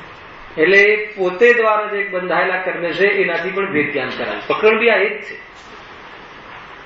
એટલે કહે છે કે કેમ કે આ પકડ એ કેમ છે કે તું બહારમાં નહીં જો, બહારમાં જે જોવું હોય તો એટલું જોજે કે મારા દ્વારા કરાયેલા કારણે આ વાત ઉપલબ્ધિ થઈ છે. બીજા તરફ તો ક્યારે નહીં જો. અને મારા દ્વારા કરાયેલી હોવા છતાં વર્તમાનમાં જો હું ફરું, વર્તમાનમાં મારો જો ઉપયોગ પુરુષાર્થ કરું તો સ્થિતિઓથી મારો કાંઈ બગાડ થતો નથી. દરેક સ્થિતિનું ઉલ્લંઘન કરીને હું મારી પરમ સ્થિતિને પ્રાપ્ત કરી શકું છું. ખ્યાલ આવે કે નહીં? શ્વેતાંબરમાં જન્મ્યા, દેહાંબર ધર્મ મૂળ ધર્મ અપનાવ્યો અને દુનિયાનો બધો આમ દામ સામથી વિરોધ, અનેક પ્રજાઓનો વિરોધ થવા છતાં પણ પોતાનું કાર્ય કરી કેમ ના કરે? ખ્યાલમાં આવે કે નહીં? કરવા વાળા તો કરી દેતા હોય. પોતાના સમ્યક જ્ઞાનના આડે કોઈ આવતું નથી. કરવાનું તમારે અંદરમાં પ્રમાદ હોય એ વસ્તુ જુદી છે. એટલે આ સમજવા જેવું. આપણી સામે તો બહુ મોટું ઉદાહરણ છે, દરેક સિદ્ધાંતમાં લાગુ પડશે એટલું જબરજસ્ત કાર્ય થયું છે, નાની વાત પણ નથી. સમજવા જેવું. જો તો કહે છે કે એ રીતે વિશુદ્ધ પરિણામ બી અનેક પ્રકારના હોય છે. પરિણામ જેથી પૂર્વ અનેક કાળમાં બાંધેલા કર્મ એક કાળમાં ઉદયમાં આવે છે. ખ્યાલમાં આવે કે નહીં? માની લો કે એક 5 વર્ષનો પીરિયડ લઈએ તો પહેલા વર્ષે કોઈ એફડી કરાવી 5 વર્ષ માટે, બીજા વર્ષે એફડી કરાવી 4 વર્ષ માટે, ત્રીજા વર્ષે એફડી કરાવી 3 વર્ષ માટે. એ રીતે 5મા વર્ષે આ બધી એફડી એક સાથે ફલ આપશે. આપે કે ના આપે? બસ એ જ લોજિક સામે. એ રીતે આ જીવે પૂર્વમાં આત્મભાન વગર અનેક પ્રકારના ભાવ કર્યા તો એની સ્થિતિ એવી બંધાવી કે એક સાથે આ ઉદયમાં પુણ્યનો ઉદય આવે. પછી ભલે જાણે એ ગમે તે કામ કરે પણ એનો પુણ્યનો ઉદય એટલો મતલબ કે બલવાન છે કે એનો અપરાધ કોઈને અપરાધ નથી લાગતો. એનો અપરાધ પણ શું લાગે છે? ગુણ લાગે છે. એ તો કરે જ ને, એમને તો છૂટ જ છે, એમને તો હોય એ રીતે. મતલબ એનો અપરાધ પણ ગુણ રૂપે દુનિયા જોવે છે. ગજબ છે. અને કોઈ જ્ઞાની ધર્માત્મા હોય એના કોઈ સામાન્ય ગુણ હોય, દયા કરે ને પોતાનું શર્ટ પહેરેલું આપી દે તો એનો ગુણ પણ એને અપરાધ, ઘરમાં ખાવા નથી ને શર્ટ પણ નથી આપી દે છે. અલગ જાતિ એ ઉદયમાં છે. એ કોઈ બહારની વાતો અલગ છે પણ ઉદય તમારા ધર્મને રોકતો નથી. મજાની વાત એ છે. આ તો પૂર્વ કરેલા કર્મનો ઉદય છે, આપણે ભૂલી જઈએ. અને એનું બહુ મતલબ કે એટલું જબરજસ્ત અહીંયા ઉદાહરણ આપે છે પંડિતજી. એની સાથે સાથે એવું લાગે કે એમને ઇકોનોમિક નું પણ જ્ઞાન હશે એવી જાતિનું ઉદાહરણ આપ્યું છે. જો આપણને તો ખ્યાલ આવે ને, જો માટે જેમ જેને પૂર્વ ઘણા ધનનો સંચય કર્યો હોય અને તેને તો કમાયા સિવાય પણ ધન જોવામાં આવે, દેવું દેખાતું નથી. ખ્યાલમાં આવે કે નહીં? માનો કે પહેલા મતલબ કે 50 વર્ષ સુધી બરાબર ધન કમાયું, અર્થાત હમણાં પેલી કોઈ સ્કીમ નીકળી છે ને કે 50 વર્ષે બી રિટાયર થઈ જાય કે જેવી થઈ શકાય, જે પણ નામ મને ખ્યાલ નથી, તો એ રિટાયર થઈ જાય તો ઘણું ધન એક સાથે મળી જાય છે. પછી વર્તમાનમાં કામ કરતો તો દેખાય નહીં, પણ અનુકૂળતા તો બહુ છે, કેમ કે પૂર્વમાં એવી જાતિનો ધનનો સંચય થઈ ગયો છે. સમજ શું લોજિક છે એમની? બહુ ન્યાયથી વાત છે, આ કોઈ અંધશ્રદ્ધાની વાત નથી. એમ કહે છે કે જેણે પૂર્વે ઘણા ધનનો સંચય કર્યો હોય તેને તો કમાયા સિવાય પણ ધન જોવામાં આવે છે, દેવું દેખાતું નથી. હે ને? વાપરે, ખુલ્લે આમ પૈસા આપે અને વર્તમાનમાં કાંઈ કરતો ના દેખાય. 5 યુનિટના વિષયમાં પણ એટલા આપે ને દાનમાં પણ એટલા આપે અને વર્તમાનમાં કાંઈ કરતો ના દેખાય. તો બી જીવને તો એમ દેખાય કે જો વર્તમાનમાં કાંઈ નથી તો બી કેવી અનુકૂળતા છે. પણ વચ્ચે એક વાર કહ્યું હતું ને, રાજા હોય ને શું હોય, રાજાને ખાલી આપવાનું જ હોય, ખુશ જ થવાનું હોય. કાંઈ પણ થાય તો બસ કોઠારમાંથી લાવો કે સોના મહોરો આપો, એનું કામ જ એવી જાતિના પુણ્યવાળા જીવો આવે છે.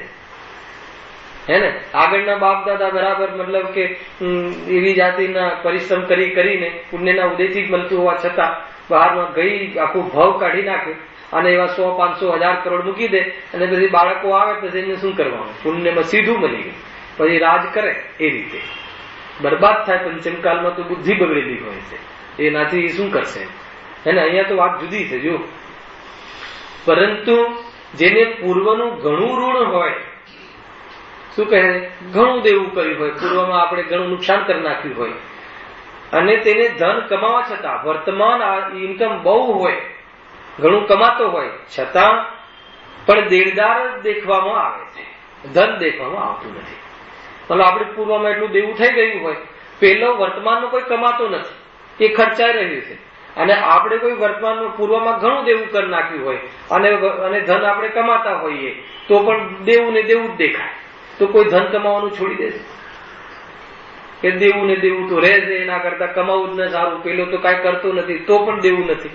પણ ભાઈ તે પેલા દેવું કર્યું છે, તે અવળાઈ કરી છે, પેલા ખોટા કામ કર્યા છે, એ તું ભૂલી ગયો છે, તને ખબર નથી અને એનાથી તારું આ બંધાયું છે, એમ પછી કર્મમાં એ રીતે ઘટાડશે.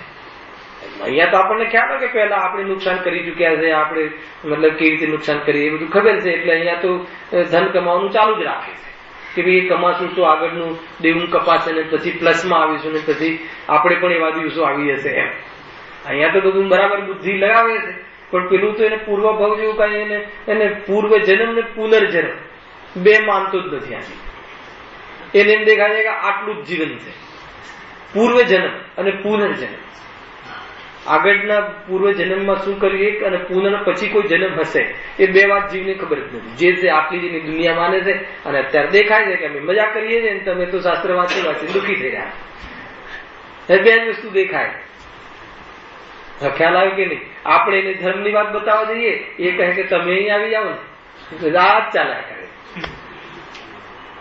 એવું સ્વરૂપ છે ભાઈ, કારણ કે જીવને એને આ રહસ્ય ખબર નથી, કર્મ થિયરી ખબર નથી. એવી થપાટ પડે છે કર્મ પૂરા થયા પછી અને પૂર્વના ઉદયમાં આવે છે. વર્તમાનમાં ગમે તેવો ધાર્મિક જીવ હોય, વર્તમાનમાં ગમે તેવો ભદ્ર જીવ હોય, પણ એને પૂર્વમાં આપણે આંગળીઓ કરતા થઈ ગઈએ છીએ, પણ એ તો પૂર્વનો ઉદય છે. વર્તમાનમાં શું છે?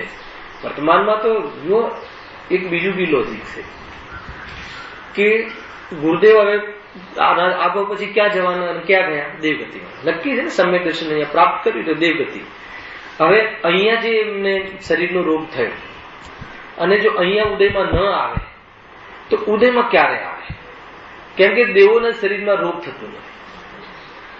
સમજો તમે?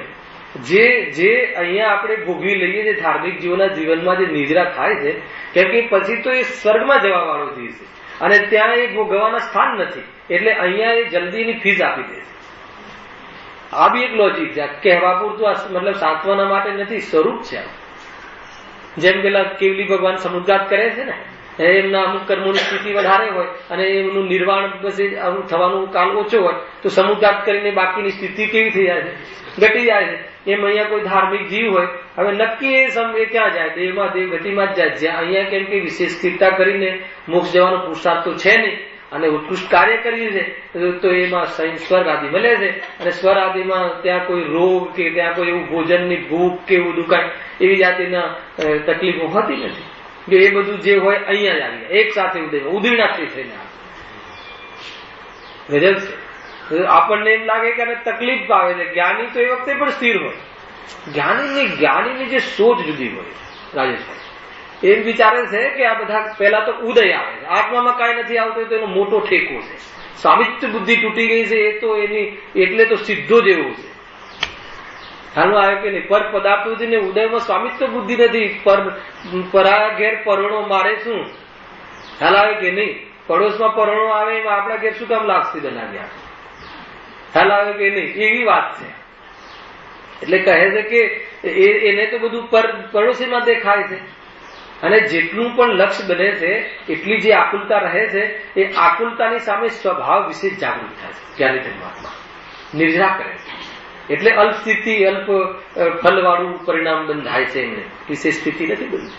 કેમ કે એની સ્થિતિ કેટલી 5-15 ભાવ. અનંત ભાવની સામે 5-15 ભાવ શું? એટલે જ્ઞાનીનું આ રહસ્ય છે. એટલે જ્ઞાનીને માનલો કે આપણને એમ લાગે કે સીતા માતાને જંગલમાં જવું પડ્યું ને આ જવું પડ્યું. એ જીવ કે ભાઈ એ તો આત્માને તો ક્યાંય જવું પડ્યું નથી. અને જેને જવું પડ્યું છે તમને દેખાય છે એ હું નથી. એ સૌથી પ્રથમ. અને એ પ્રમાણે પણ જેને જવું પડ્યું છે ઉદયગત છે. એમાં રામનો દોષ નથી, પ્રજાજનોનો દોષ નથી. નવી ફાઇલ ચાલુ ના કરે જ્ઞાન. મૂળ વાત કેમ કે એને ઉદયોની બરાબર ખબર છે. હવે નવી ફાઇલ ચાલુ ના કરે કે તમારા કારણે તો પાછી ફાઇલ ચાલે. એને કહેવા જવું ના પડે, પરિણામથી જ થઈ જાય. આ તો કર્મથી એ રહી છે. અને કેટલી આપણે ખોટા ભાવ કરતા હોય આના કારણે નાના કારણે એને આમ કરી નાખ્યું ને પેલા આમ કર્યું હોત તો આમ થાત નહીં ને એને થોડો વહેલો આવી ગયો હોત તો બધું સચવાઈ જાત ને મતલબ દ્વેષ કરે કે હવે એને કહેવા પણ નથી જતો જી પડે કે એ કર્મ એના બંધ થઈ જાય, એ સંબંધ થયા કરશે. કેવી જાતિનું સ્વરૂપ સ્વરૂપની એટલે જ્ઞાની ધર્માત્મા એવી સ્થિતિઓમાં પણ સ્થિર રહે, અચલ રહે છે, ડરતા નથી. કેમ કે એ સ્થિતિ જે છે એ અર્થોની છે, બીજા પદાર્થોની છે. અને જ્ઞાનમાં ઝલકવાનું જ્ઞાનની સ્થિતિ તો જ્ઞાન પ્રમાણ છે. એ જ્ઞેયોમાં અને જ્ઞાનમાં કયો ભાવ છે? અત્યંત ભાવ છે. એટલે એવી જાતિની અંદરમાં પ્રવૃત્તિ છે જ્ઞાની ધર્માત્મા. નિદ્રા કરે છે. આપણને એમ લાગે કે આને દુઃખ છે એટલે કે હું તો નિદ્રા કરું છું, મારો પોટો ખાલી થાય. હે અજ્ઞાનીને જ્ઞાન કરવું, અજ્ઞાનીને અજ્ઞાન દૂર કરવું. અજ્ઞાની માટે કોઈ અલગ રસ્તો થોડી છે કે અજ્ઞાની પર થોડો રહેમ કરો, અજ્ઞાની પર થોડો પ્રભુ કૃપા કરો. કૃપાનો માર્ગ નથી, કરુણાનો માર્ગ નથી. ખ્યાલ આવે કે નહીં? આ તો કોઈ આપણા પર કરુણા કરે એવી જાતિનો જીવ નથી. કેમ કે જીવ પર કરુણા ના થાય. જીવ મહાન છે. જીવ પર કરુણાનું નામ અજ્ઞાની. તમે અજ્ઞાની રહીને દુઃખ દૂર કરવા કેમ નથી? અજ્ઞાનને દૂર કરો, અજ્ઞાન જ દુઃખ છે. ખ્યાલ આવે કે નહીં? કેમ કે જીવ સીધું પોતાને ગાયક માનતો નથી કે ભાઈ અમે તો અજ્ઞાની છીએ ને અમારા માટે તો થોડો રહેમ કરવું જોઈએ ને. જો કે અજ્ઞાની માટે જ રહેમ છે. અજ્ઞાન દૂર કરી દઉં એ વખતે આ જે ભેદ જ્ઞાન ને આ કોણ ને આ પૂર્વ કર્મનો ઉદય અને ઉદય સંયોગોમાં ને આત્મામાં તો ઉદય આવતો જ નથી. આત્મામાં તો નિરંતર ધારાવાહિક જ્ઞાન હે ને જ્ઞાન જ્ઞાન જ્ઞાન જ્ઞાન ધારાવાહિક જ્ઞાન આનંદ જ્ઞાન સાથે પોતાના અનેક પદાર્થોનું જ્ઞાન અને ગાયકનું જ્ઞાન યુગપદ છતાં એ જ્ઞાન અધિષ્ઠાતા ગાયક મહાન એવી જાતિનું હું પદાર્થ છું. બહારમાં તમે અંદર આ ભૂમિ ના જાણીને બહારમાં આમ થયું તેમ થયું તો શું થશે? અજ્ઞાન દૂર કરો, અજ્ઞાનીઓને દૂર નહીં કરો. હાલમાં આવ્યું કે નહીં? અજ્ઞાનીઓ એટલે નિમિત્ત બહારના જે તમને લાગે. અજ્ઞાની બે પ્રકારના, એક કર્મ પણ અજ્ઞાની, એક એ અજ્ઞાની જ છે ને. અને એક જે કર્મને વશ થઈને આપણામાં શત્રુતા પેદા કરે છે, સ્વયં શત્રુ આદિનું ભૂમિકા બજાવે છે, અજ્ઞાનને વશ થઈને કરે છે. તો એ અજ્ઞાનીઓ એ નિમિત્તો અને કર્મોને દૂર કરવાનો પ્રયાસ નહીં કરો. કેમ? કેમ કે તમે તમારું અજ્ઞાન દૂર કરો ત્યાં ને ત્યાં. ખ્યાલ આવે કે શ્રેણિક રાજાને ત્યાં એવી સ્થિતિમાં પણ આત્માનો આનંદ, નરકોમાં પણ આત્માનો આનંદ. સ્થાન સાથે આત્માને આનંદ સાથે કોઈ સંબંધ નથી. આ કોઈ એવો માર્ગ નથી કે ભાઈ અજ્ઞાનને દૂર કરે. આપણે બધા અજ્ઞાન સાથે આવ્યા હતા પંચમ કાલમાં અને અજ્ઞાનને દૂર કરવા માટે વાત મળી, પરંપરા આપણને આ શાસ્ત્ર મળી એ રીતે છે. કોઈ જગ્યાએ પોતાને ચૈતન્ય સત્તાથી જોવે તો કહે છે કે બહારમાં તારું દુઃખ જ ક્યાં છે? કારણ કે ચૈતન્યમાં દુઃખનું ઝલકવું થાય, ચૈતન્યને દુઃખ ના થાય. આ કોઈ વાતો નથી, આ કોઈ ડાયલોગ નથી, આ વસ્તુનું સ્વરૂપ છે. આને અજમાવી જુઓ એક વાર. ત્યાં ને ત્યાં માત્ર વિચાર માત્રથી શાંત પડશે પરિણામ, અને પણમન માત્રથી તો ડગે નહીં. કેમ કે જેનું કપાય છે, જેનું તૂટે છે, જેનું થાય છે, એ મારા બાપનું ક્યાં છે અથવા મારું ક્યાં છે? શરીર ફરી વરી જેનું થવું એમ થયા રાખે. અને એ બી તો એ પદાર્થ છે, અર્થ છે, વિશ્વનું અર્થ સમૂહ છે, આવા વાળું છે આગળ. અને અર્થ સમૂહ છે તો એની ક્રિયાથી યુક્ત છે અને એના ક્રમમાં રહે છે. મારે શું લેવા દેવા? એટલું વેદ જ્ઞાન, પ્રબલ વેદ જ્ઞાન અભેદ નીતિ દ્વારા પોતાનામાં રહીને, કથનોમાં રહીને નહીં, એટલે અભેદ નીતિ. કથનમાં રહે તો ભેદ નીતિ, અને સ્વરૂપમાં રહે તો અભેદ નીતિ. કથન દ્વારા નહીં, એવી જાતિની મહિમાવંત. એકવાર જુઓ તમે, એકવાર એ મહિમા અંદર આવે તો એ બહારની સ્થિતિઓ એને ડગાવે નહીં. એટલી સરસ વાત છે ભાઈ. એટલું સ્વરૂપ સુંદર છે, સ્વભાવ તો બહુ સુંદર છે, સરસ છે. અને એનાથી અનંત કાલ આપણે વેગળા રહ્યા છીએ. બહુ દુઃખ આપ્યું છે તો એ પોતાને એમ કહે છે. કોઈ દુઃખ આપી શકે એવી લોકમાં વ્યવસ્થા નથી. પહેલાથી ખ્યાલ આવ્યો કે નહીં? બહારમાં કોઈ કાંઈ પણ કરે પણ પોતે પોતાનાથી ઉપજે તો દુનિયાને શું છે? દુનિયાને જે દેખાય છે ને, દુનિયાને જે દેખાય છે તું નથી. અને જો એ તને દેખી લે તો કહે છે કે એને આ વિકલ્પ જ ના આવે. ખ્યાલ આવે કે નહીં? આ શરીરને દેખે અને એટલે એ અલગ અલગ પ્રકારના ભાવ કરે. પણ મને દેખે, આત્માને દેખે, એટલે જે જીવ આત્માને દેખે એ આત્મામાં વિકલ્પ છે ને. તો આપણે તો એ પ્રમાણે આપણે પોતાને આપણું અજ્ઞાન દૂર કરવું એ બહુ મહત્વની વાત છે. પણ એના માટે કોઈ ઘણા પહેલા છે ને, મેં ત્યાં ચરણાનો યુગ લઈએ ને ત્યાં બલાડમાં, તો રાત્રિ ગુજરાતીની વાત આવે તો ઘણા લોકો આ પ્રશ્ન લઈને આવે કે ભાઈ વાત સાચી છે, અમને ગમે પણ છે, પણ અમે મુંબઈમાં રહીએ છીએ અને દૂર દૂર નોકરી કરીએ છીએ. તો મતલબ એમ કહેવા માંગે છે કે સર્વજ્ઞ ભગવાન એનો કોઈ સિદ્ધાંત ફેરવી નાખે. એમ થોડી બને, એમ ના બને. એ તો સિદ્ધાંત તો એ જ છે. સિદ્ધાંતમાં અને આચરણ જ્ઞાનમાં કોઈ ફરક નથી. આપણાથી નથી થતું એ આપણી કમજોરી છે, આપણી ખોટી બુદ્ધિ છે, આપણું અજ્ઞાન છે. આપણે આપણી પર્યાયમાં અજ્ઞાનને દૂર કરીએ તો તે અજ્ઞાનની નીચે, અર્થાત અજ્ઞાન શું છે? અજ્ઞાન જ્ઞાનની પર્યાય છે. અજ્ઞાન દૂર થતા જ્ઞાન પરિપૂર્ણ પ્રકાશ થાય. પ્રકાશમાં માર્ગ દેખાય છે, મૂંઝવણમાં માર્ગ દેખાય છે. મૂંઝવણ મટી જાય, મૂંઝવણ અજ્ઞાન છે. મૂંઝવણ થઈ અને મૂંઝવણ મટી ગઈ તો એમાં માર્ગ દેખાય છે. બહુ ધીરો ને પતલો માર્ગ છે, અને એટલો મતલબ કે અગમ્ય માર્ગ છે કે જે વિશેષ વિચક્ષણ બુદ્ધિ ને વિશેષ સમર્પિત જીવોને દેખાઈ જાય છે. અને જે દેખાઈ જાય છે તો નિહાલ થઈ જાય છે. કોઈ દુઃખ નથી. ગુરુ કહે છે કે કોઈ દુઃખ નથી. દુઃખ અને આત્માને શોભે નહીં દુઃખ, આત્માને ગોઠે નહીં દુઃખ. દુઃખ આત્માનું સ્વરૂપ નથી. આત્માનું સ્વરૂપ ન સમજવામાં જે દુઃખ થાય છે એ આત્માનું નથી. ખ્યાલમાં આવે છે કે નહીં? હૃદય જામી જાય અને બધા ઠેકા સ્થિર થઈ જાય અને બધા ચક્કા જામ થઈ જાય વિશ્વના. કોના માટે? મારા માટે. જામ થઈ જાય એટલે મારે શું? અને એટલો ફકીરનો ધંધો છે. આ તો ફકીરનો માર્ગ છે, બાવા થવાનો માર્ગ છે. શરીર ખૂટી લટકાઈ દેવા જેવું છે. દુનિયામાં શું છે? પદાર્થો સમૂહ છે, સ્વતંત્ર છે, સુંદર છે. હું પણ એક પદાર્થ છું. હૃદય ગુણ પર્યાયથી પૂરો છું. જ્ઞાન મારો સ્વભાવ છે, જ્ઞાન મારી સંપત્તિ છે. અને શબ્દ અને સૂત્ર જેમાં ઝલકે છે ઉપર એવો અધિષ્ઠાતા આધારભૂત જ્ઞાન મારો સ્વભાવ છે. હું પણ સત, પદાર્થ પણ સત, શબ્દ પણ સત. ત્રણ સત હોય એમાં એકબીજાની કઈ મદદ? એ રીતે પોતાના સ્વરૂપને જોવે તો શું દુનિયામાં છે? પણ એ કલ્પના કરી લઈએ કે આ મારું ઘર ને, આ મારો થાંભલો ને, આ મારી પત્ની ને, આ મારો ભાઈ ને, આ મારો પપ્પા. તો કે તું દ્રવ્યના નામ પણ તને આવડતા નથી. ખ્યાલ આવે કે નહીં? સદ્રવ્યના નામ પણ તને આવડતા નથી. સર્વજ્ઞ કહ્યા છે એ સ્વરૂપ આ છે. તીખી વાત છે પણ આ રીતે મીઠાશ છે. સમજવા જેવું છે ભાઈ. જ્ઞાન સ્વભાવનું આલંબન સ્વયં જ્ઞાન સ્વભાવી છે. અને આત્માને અનંત કાલ વીતી ગયો. આશ્ચર્યની વાત તો એ છે હે ને હવે એક પળ પણ હવે ન જવી જોઈએ. આ ક્ષણથી ત્વરાથી, શ્રીમદજી કહે ત્વરાથી. કાલ શું? કાલની વાત નહીં. વાયદા હોય એમાં રુચિ મરી જાય છે, રુચિ ના હોય ને વાયદા હોય. સ્વરૂપ સમજ્યો એ રીતે છે ભાઈ. યોગ આત્માનું કાંઈ બગડતું જ નથી. ખ્યાલ આવે કે કાંઈ છે. તમે પોતાના જે બહારના જે માટીના પિંડો છે એમાંથી શું કામ જોયું છે? એને જે જોવા વાળો છે એને જુઓ ને. અજ્ઞાન જ મિટી જશે, રામાયણ મિટી જશે, હે ને? ભલે ને મતલબ કે જ્યાં જે બોમ્બ ફૂટે ફૂટે, આપણા ઘરમાં ફૂટતો નથી. એ સ્વરૂપ છે, એ સ્વરૂપ આ જો ક્યાં આવ્યા? હા બરાબર.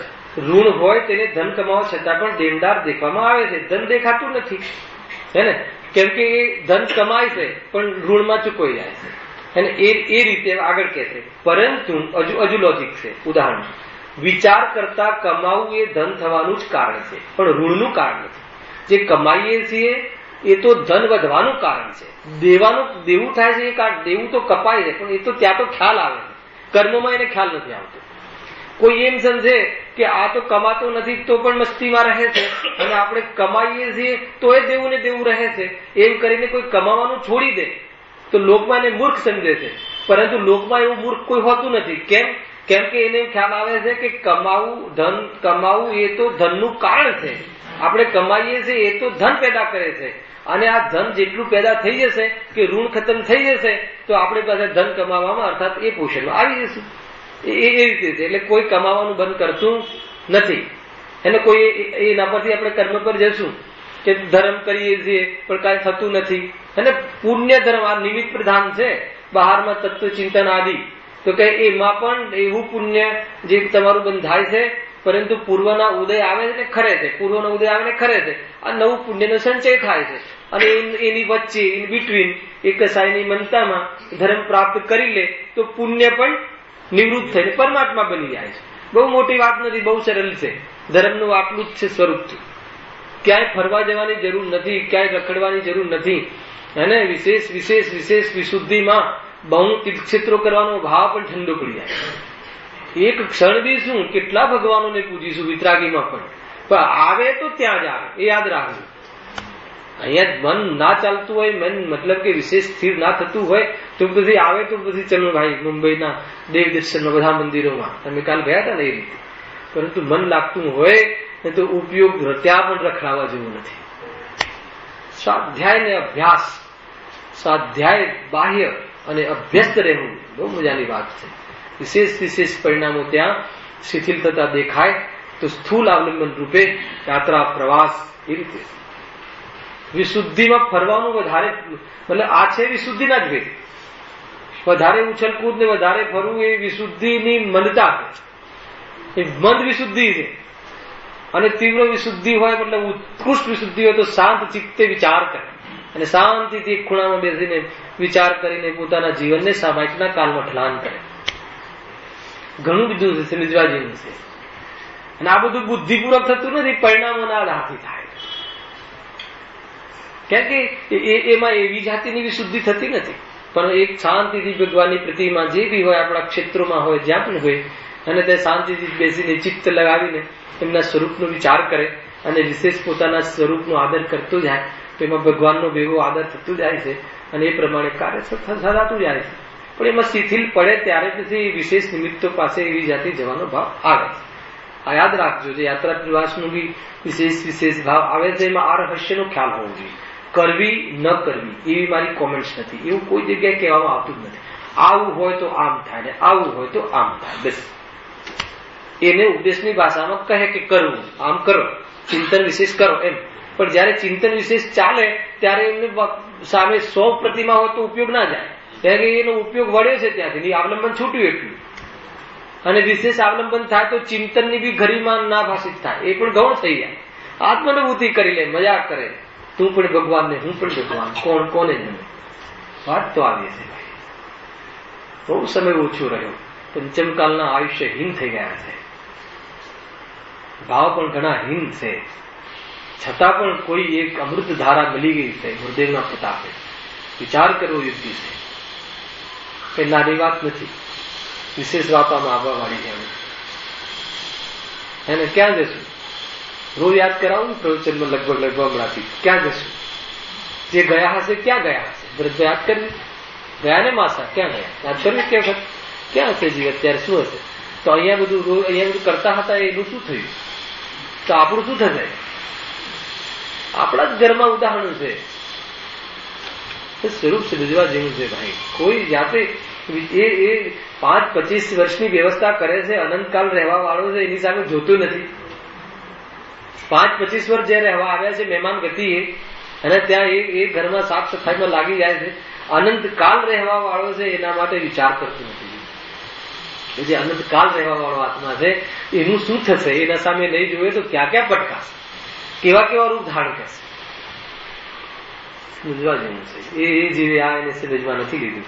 વાત તો અહીંયા એટલી હતી, મંગલની ચર્ચા ચાલે છે, એમાં આપણે એટલી સુધી આવ્યા છીએ કે જેને વિશુદ્ધિ અનેક જાતિની હોય છે, સંશ્લેષતા અનેક પ્રકારની હોય છે.